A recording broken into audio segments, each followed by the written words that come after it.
বিসমিল্লাহির রহমানির রহিম।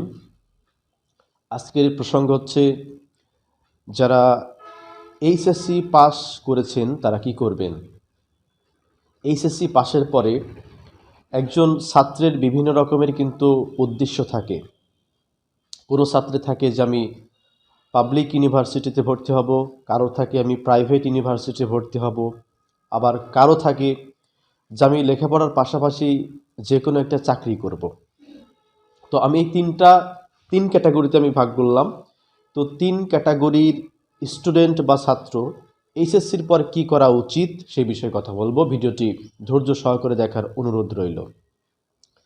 তো প্রথমে আসি, যারা পাবলিক বিশ্ববিদ্যালয়ে যাদের অ্যাম্বিশন যে পাবলিক বিশ্ববিদ্যালয়ে আমি ভর্তি হব, তারা কি করবেন। এইচএসসি পাশ করার পরে আপনার যেটা করতে হবে সেটা হচ্ছে পাবলিক বিশ্ববিদ্যালয়ে যে পরীক্ষাগুলো হয়, বিগত সালে যে পরীক্ষাগুলো হয়েছে সেই প্রশ্নগুলো সংগ্রহ করে তার উত্তরগুলো সলভ করা। আর এখন কিন্তু এটা অনেক ইজি, এখন অনলাইনের যুগ। যদি আপনার হাতে একটি স্মার্টফোন থাকে, আপনি স্মার্টফোন থেকে গুগলের সাহায্যে, সোশ্যাল মিডিয়ার সাহায্যে আপনি কিন্তু বিগত সালের প্রশ্নগুলো সংগ্রহ করতে পারবেন। এছাড়াও বিভিন্ন লাইব্রেরি থেকেও কিন্তু আপনি বই কিনতে পারবেন, সেখানে বিগত সালের সমস্ত প্রশ্ন দেওয়া আছে এবং প্রশ্নের উত্তরও কিন্তু সলভ করা আছে। তো সেই বইগুলো আপনারা পড়তে পারেন, সাথে সাথে ইংলিশের প্র্যাকটিসটা করতে পারেন।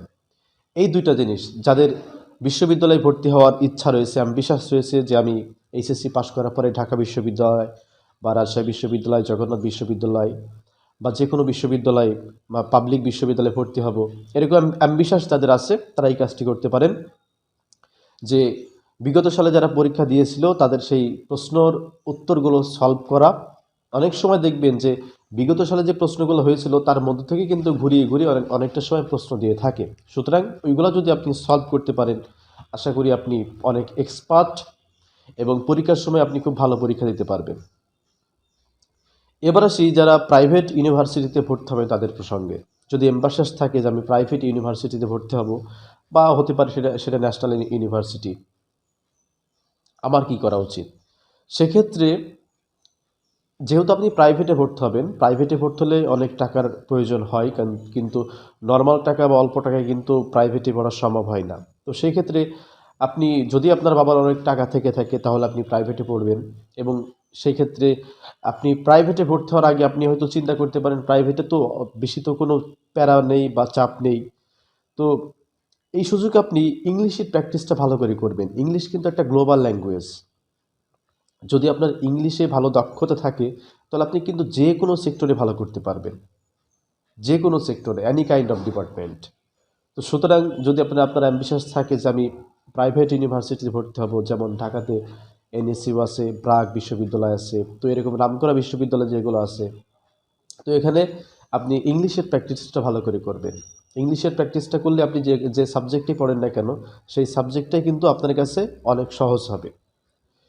এই গেল হচ্ছে দ্বিতীয় পদ্ধতি। অর্থাৎ প্রথম যারা পাবলিকে যারা ভর্তি হওয়ার ইচ্ছা আছে ইন্টারমিডিয়েট পাশ করার পরে তাদের প্রসঙ্গে বললাম, প্রাইভেটে যারা ভর্তি হবে তাদের প্রসঙ্গে বললাম। এবার আসি মধ্যবিত্ত যারা আছেন, যারা পাবলিকে হয়তো মেধাটা অত নাই, মেধা হলে কিন্তু আপনি মধ্যবিত্ত হলেও কিন্তু পাবলিকে পড়তে পারবেন। যদি আপনার মেধাটা অতটা না থাকে এবং প্রাইভেটেও যদি সামর্থ্য না থাকে, আপনার স্থানীয় জেলাভিত্তিক যে কলেজগুলো আছে, গভর্নমেন্ট কলেজ, প্রথমে চেষ্টা করবেন গভর্নমেন্ট কলেজে অ্যাপ্লিকেশন করার জন্য বা আবেদন করার জন্য, অনার্সে যে সাবজেক্টটা আপনি পড়বেন।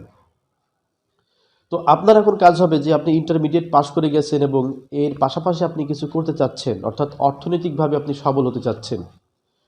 তো ইন্টারমিডিয়েট আপনি ভর্তি হবেন, সেই পাশে যদি আপনার ভালো দক্ষতা থাকে আপনি টিউশনি করতে পারেন। টিউশনির মাধ্যমে আপনার কিন্তু একটা আয় আসবে।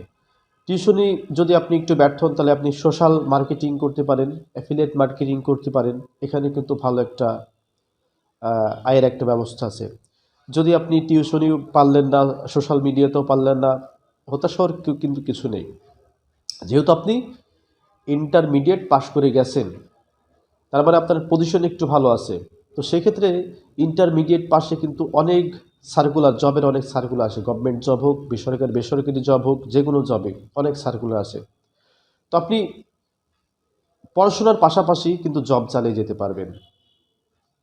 ইভেন আপনি যদি মনে করেন যে আপনি যে কোনো সরকারি পুলিশে চাকরি করেন, বিজিবিতে বা আর্মিতে, আপনি কিন্তু পড়াশোনা চালিয়ে যেতে পারবেন। আর্মিটা কি কতটা কঠিন বা সহজ এটা আমি সঠিক জানি না। যদি আপনি পুলিশে চাকরি করেন তাহলে আপনি পারবেন।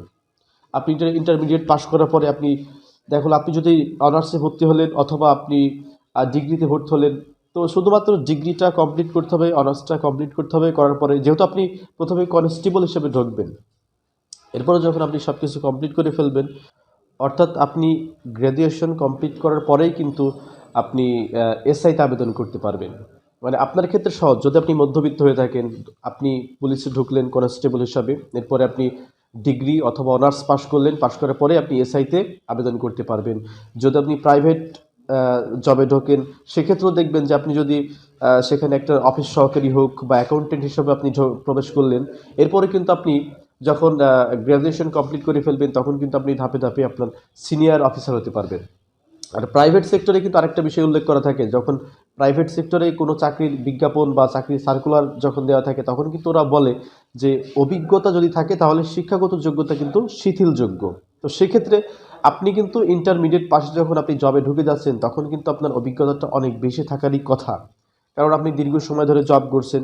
তো এই গেল হচ্ছে মোটামুটি তিনটা ক্যাটাগরির যারা স্টুডেন্ট, যারা পাবলিক বিশ্ববিদ্যালয়ে ভর্তি হতে চান তারা চেষ্টা করবেন যে বিগত সালের প্রশ্নগুলো সলভ করার জন্য। যারা বেসরকারি প্রাইভেট ইউনিভার্সিটিতে ভর্তি হতে চান তারা ইংলিশটা ভালো করে প্র্যাকটিস করবেন। আর যারা মধ্যবিত্ত, যারা নিজের এলাকায় যে কলেজগুলো আছে সেই কলেজে যারা ভর্তি হতে চান তারা হচ্ছে এই চাকরির পাশাপাশি বিভিন্ন সাইটের উপরে নজর রাখবেন। বিভিন্ন মানে যেখানে জবের সার্কুলারগুলো আসে সেখান থেকে আপনারা একটা ভালো রেজাল্ট আপনারা পেয়ে যাবেন। তো আশা করি এইচএসসির পরে বসে না থেকে আমি যে বিষয়গুলো নিয়ে আলোচনা করলাম এইগুলো আপনারা ট্রাই করে দেখতে পারেন। তো সকলে ভালো থাকবেন, সুস্থ থাকবেন। ধন্যবাদ সবাইকে।